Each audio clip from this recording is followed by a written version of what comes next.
खुद से जीतने वालों को मेरा सलाम और प्रणाम। बात है सन 2000 की, जब एक आदमी नॉर्थ पोल के करीब बर्फीली रेगिस्तान में मैराथन दौड़ते नजर आया। वो भी नंगे पैर, खुले बदन, केवल शॉर्ट्स पहने।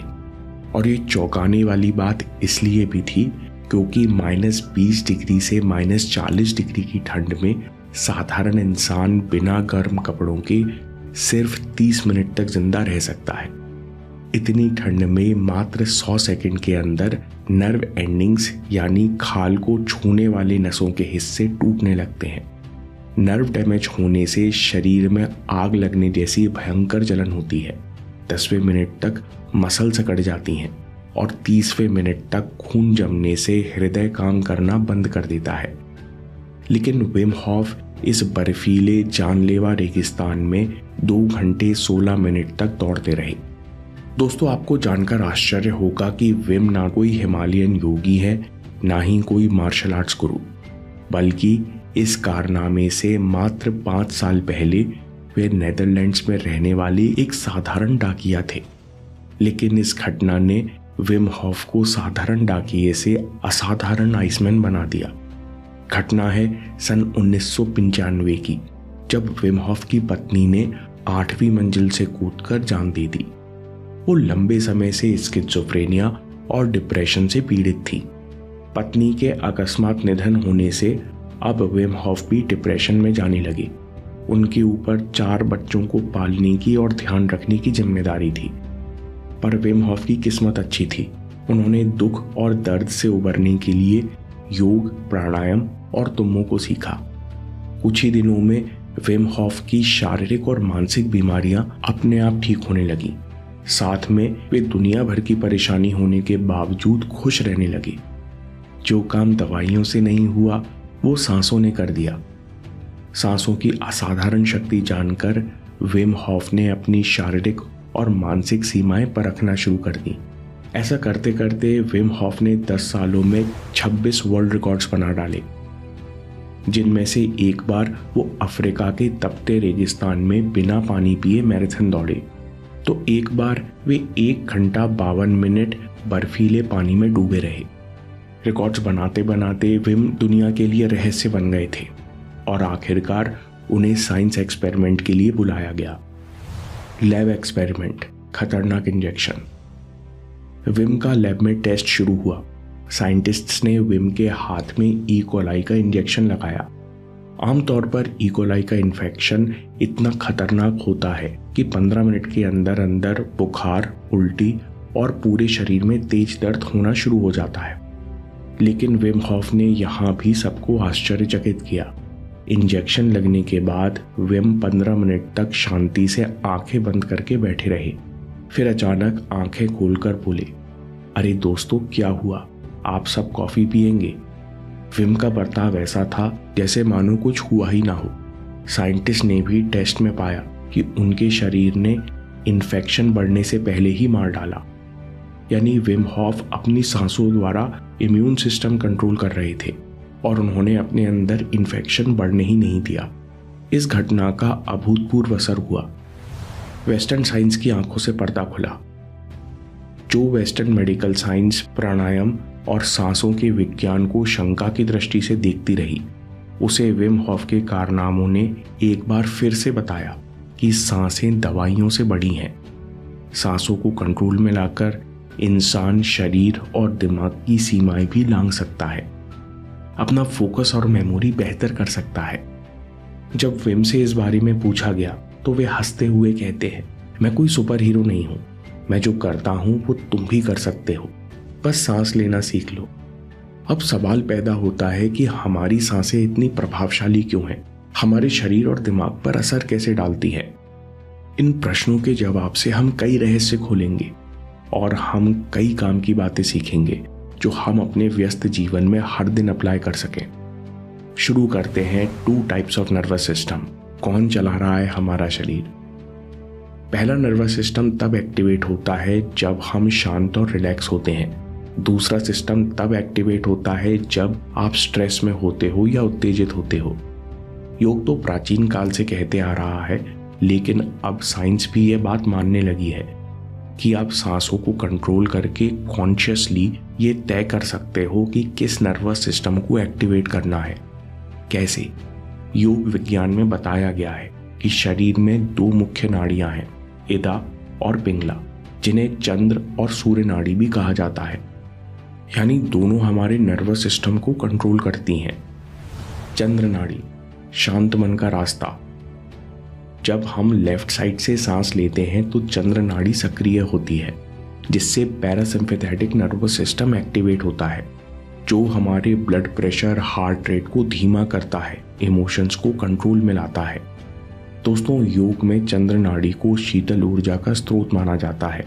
इसके सक्रिय होने से मन और शरीर को शांति और सुकून महसूस होता है, बेचैनी कम होती है, जिससे फोकस करने में आसानी होती है।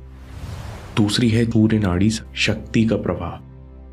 जब हम नाक के सीधे तरफ से सांस लेते हैं तो सूर्य नाड़ी सक्रिय होती है, जिससे सिंपैथेटिक नर्वस सिस्टम एक्टिवेट होता है। शरीर में गर्मी और क्रिया बढ़ती है, मेटाबॉलिज्म बढ़ता है, इम्यून सिस्टम एक्टिवेट होता है और आलस खत्म होता है। चंद्र और सूर्य नाड़ियों में बैलेंस बना रहता है तो अपने आप मन में उत्साह, शांति, शरीर में एनर्जी और आराम दोनों में संतुलन बना रहता है। सकारात्मक वाइब्रेशन बढ़ने से स्वास्थ्य, रिश्तों, करियर और पूरे जीवन की क्वालिटी बेहतर होती है। आप इस नॉलेज को जीवन में कैसे प्रयोग करेंगे? सबसे पहले जानिए इस समय आपकी कौन सी नाड़ी एक्टिव है। चेक करने के लिए अपनी नाक के नीचे हाथ रखें। अगर नाक के राइट साइड से ज्यादा हवा महसूस हो तो आपकी सूर्य नाड़ी एक्टिव है। अगर लेफ्ट साइड से हवा महसूस हो तो आपकी चंद्र नाड़ी एक्टिव है। सूर्य और चंद्र दोनों में साइकिल चलती रहनी चाहिए। अगर बैलेंस बिगड़ा और चंद्र नाड़ी ज्यादा एक्टिव रहती है तो आपको बार बार सर्दी जुकाम की शिकायत होगी। अधिकतर उदासी और मेंटल फॉग बना रहेगा। पढ़ना या कोई कठिन काम शुरू करने का मन नहीं करेगा। दूसरी ओर अगर सूर्य नाड़ी जरूरत से ज्यादा एक्टिव रहे तो आपको एसिडिटी बनी रहेगी, अशांति, उत्तेजना, क्रोध या चिड़चिड़ापन बना रहेगा। अब सबसे पहली प्रैक्टिकल टिप, इन साइकिल्स को रेगुलेट करने के लिए और इमोशनल स्टेबिलिटी के लिए हर दिन 10 मिनट नाड़ी शोधन प्राणायाम का अभ्यास करें। इससे ना ही आप अचानक उत्तेजित होंगे और ना एकदम से उदास होंगे। दूसरी बात, डीप फोकस के लिए चंद्र नाड़ी एक्टिवेट करें। आंकड़ों के अनुसार लगभग 98% वयस्क दिन में कई बार इंटरप्शन से गुजरते हैं, जिससे लगभग हर दिन 3 घंटे का समय बर्बाद हो जाता है। इसलिए आप जब भी पढ़ने बैठो तो पहले चेक करो कि इस समय कौन सी नाड़ी एक्टिव है। अगर चंद्र नाड़ी एक्टिव नहीं है तो एक्टिवेट करने के लिए एक स्माइली बॉल या तौलिया उल्टी साइड यानी राइट आर्मपिट में दबा लो।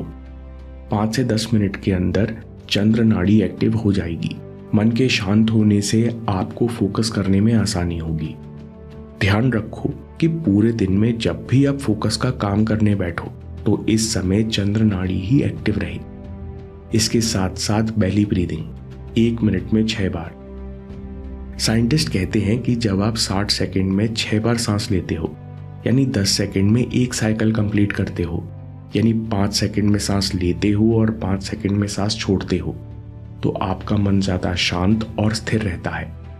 हर दिन अभ्यास करने से काम करते समय भी पेट से गहरी सांस लेने की आदत हो जाती है, जिससे आपकी चंद्र नाड़ी चलती रहती है और ध्यान नहीं टूटता। जब भी आपको लगे कि आपका ध्यान भटक रहा है या दोबारा फोकस करने का मन नहीं हो रहा, तब काम करते समय भी आप सांसों पर ध्यान ला सकते हो और पेट से गहरी सांस लेना और छोड़ने पर अभ्यास कर सकते हो। ऐसा बार बार करने से आदत हो जाती है और आप ज्यादा देर तक फ्लो स्टेट में बने रहते हो। आप हाई प्रेशर में मन को जल्दी शांत करने का तरीका है 2:1 ब्रीदिंग। आपसे अचानक किसी ने सवाल पूछा, आपको तुरंत जवाब सोचना है, लेकिन इसी समय मन में बहुत सारे विचार चल रहे हैं, आप पैनिक कर रहे हो, तो आप उस समय 2:1 का प्रयोग कर सकते हैं। कैसे? सबसे पहले पूरी गहरी सांस लो, फिर जब लंग्स भर जाएं तो झटके से थोड़ी सी और सांस लो और फिर मुंह से ओ बनाकर धीरे धीरे सांस छोड़ दो। इस अभ्यास को केवल 3 से 4 बार करने से विचारों का ट्रैफिक वहीं रुक जाता है। आप पैनिक नहीं करते और आप क्लियरली सोच पाते हो। अब करते हैं डाइजेशन की बात। अगर आपको कब्ज रहता है या डाइजेशन कमजोर है तो इसका मतलब है कि खाते समय भी आपकी चंद्र नाड़ी एक्टिव है। इसलिए खाने से पहले सूर्य नाड़ी को एक्टिव करो, यानी स्माइली बॉल को उल्टी तरफ यानी लेफ्ट आर्मपिट में दबा लो। सूर्य नाड़ी एक्टिव होने पर भोजन करो ताकि खाना पचने में आसानी हो। योग कहते हैं कि सूर्य नाड़ी तब एक्टिव करो जब आप कोई शारीरिक या पसीना बहाने वाला काम करते जा रहे हो। नोट करो, हमें सोते हुए भी सूर्य नाड़ी एक्टिव रखनी है ताकि रात में शरीर की आंतरिक रिपेयरिंग होती रहे। दर्द से तत्काल आराम। प्राचीन ग्रंथ स्वर विज्ञान में बताया गया है कि अगर आपको शरीर में कहीं दर्द हो रहा है तो चेक करो अभी कौन सी नाड़ी एक्टिव है। अगर सूर्य नाड़ी एक्टिव है तो चंद्र नाड़ी को एक्टिव करो। अगर चंद्र नाड़ी एक्टिव है तो सूर्य नाड़ी को एक्टिव करो। इससे आपको बहुत जल्द आराम मिलेगा, क्योंकि नाड़ी का एक्टिवेशन बदलने से पूरे शरीर का सिस्टम बदल जाता है और दर्द में आराम मिलता है। समरी, नाड़ी शोधन प्राणायाम। इमोशंस और एनर्जी में बैलेंस के लिए नाड़ी शोधन प्राणायाम हर दिन 5 से 10 मिनट करें। दोनों नाड़ियों की साइकिल में बैलेंस बना रहता है। डीप फोकस के लिए 5 मिनट स्माइली बॉल को राइट आर्मपिट में दबा लो। जब भी आप फोकस का काम करने बैठो तो चंद्र नाड़ी एक्टिवेट करो। बेली ब्रीदिंग 1 मिनट में 6 बार, 5 सेकंड इनहेल और 5 सेकंड एक्सहेल। अभ्यास के साथ आदत हो जाती है, आप काम करने के दौरान भी कर सकते हो। इससे फ्लो स्टेट ज्यादा देर तक बना रहता है। 2:1 ब्रीदिंग। पूरी गहरी सांस लो, फिर झटके से थोड़ी सी और सांस लो, फिर मुंह से छोड़ो। 3-4 बार करने से हाई प्रेशर में भी विचारों का ट्रैफिक शांत हो जाता है। डाइजेशन। खाने से पहले सूर्य नाड़ी एक्टिव करो। स्माइली बॉल को लेफ्ट आर्मपिट में दबा लो। शारीरिक मेहनत वाला काम करने से पहले और सोने से पहले भी सूर्य नाड़ी एक्टिवेट करना चाहिए। दर्द में तत्काल आराम पाने के लिए जो नाड़ी चल रही है उसे रिवर्स कर दो। दोस्तों, ब्रह्म मुहूर्त में छिपा साइंटिफिक सीक्रेट क्या है? इस समय आपका मन क्यों शांत रहता है? आपके दिमाग को क्या फायदा होगा? इस टाइम पर प्लानिंग और कैलकुलेशन क्यों नहीं करने चाहिए? और ब्रह्म मुहूर्त के तुरंत बाद क्या करना चाहिए? इसके पूरे विज्ञान पर अगला वीडियो देखिए या बाद के लिए सेव कर लीजिए। और याद रखिए, आपके समय से कोई वीडियो, कोई ऐप, कोई न्यूज़ कीमती नहीं है। मैं काम के किस्से लाता रहूंगा। हिम्मत, हरकत, होशियारी, हम जीतेंगे।